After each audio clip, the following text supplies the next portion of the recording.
what you need to teach a child in Jhabua is about his land, his waters, his people, his heroes, his forests or her forests.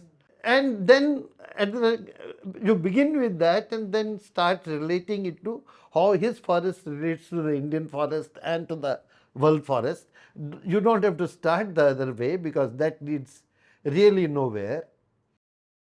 And if that is to be done, you ultimately will have to transfer the authority to do this to the local level. पूरा का पूरा अभी जो system of governance will have to be reimagined, I guess. Or at least rolled back. It is surprising that that's what will have to be done in India because I think we, even up to the 60s, in many affairs, especially in education, it was the panchayats and the municipalities which were running the So they were funding schools. it also? They were that's where the funding was coming from. They may be getting it from the state. From the state, but they were deciding. We tried to nationalize education with the Kothari Commission's report. ये क्या है Kothari Commission Report? Oh, 1964, Kothari ji, who was actually a great exponent or proponent of local self-governance, a commission was set up, Indian Education Commission, to reimagine Indian education. Why did they do it, by the way? What was the need?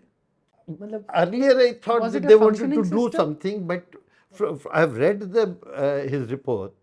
He talks about many things which should be happening or ought to happen. But ultimately what his report created was what today we have the education services of various kind under the state. Because he said that yes, local communities are important, but we cannot give them the authority to decide on the syllabi. He said the local communities are important, but we cannot give them the authority to control the service conditions of the teachers in their schools. So it created a cadre of school teachers which was not answerable to the local community, but was answerable to the state bodies of various levels. Yeah, and so they had no interest in teaching because there was no consequence for them. So that is what it led to. That's what it led to, because India was going in that direction. Unfortunately, at that time, we were not thinking. And this is a Sovietization or centralization of the state. They didn't think of it as that. They thought of it as improving the service condition of teachers, improving the. They didn't think of the way you are thinking it was Sovietization. They thought that these teachers are so poorly paid, and that local people come and say anything they want to them. Let's improve the conditions of the teachers, which will improve the quality of education. Good intent. No, that's how they thought, as far as I can make out of that. But one of the consequences was that once you, and this is not only in education, it happened in all formalized things, that a teacher from the government service goes to a village, the kind of money he is getting, in that place there will be tens of his equivalent capabilities who will work for 1/10 that money. Because so it was actually improving the condition of the teacher, but it caused much larger split in the local community and your education system. Right. But that kept happening in every part of it. Wherever we started formalizing things, and we created a complete split of living standards, the people who come from the formal system and the people who represent the local communities, local systems of governance, local economic systems. That is special to India. I don't think this happens anywhere else in the world. Oh, is it? That is special to India. No, it may be happening in Africa, I don't know.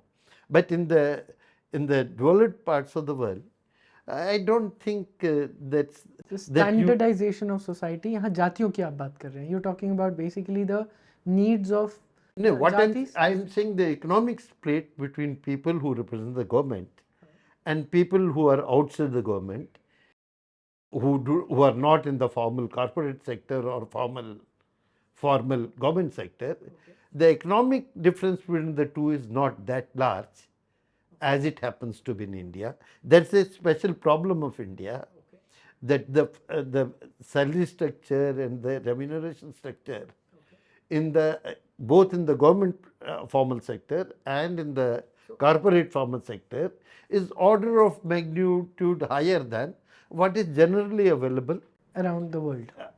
in the country. I'm not generally available to other people who are outside this system. Yeah, got it. So that gap is very. That gap creates further problems because your answerability of a person who's, say, today a teacher may be getting 40, 50,000.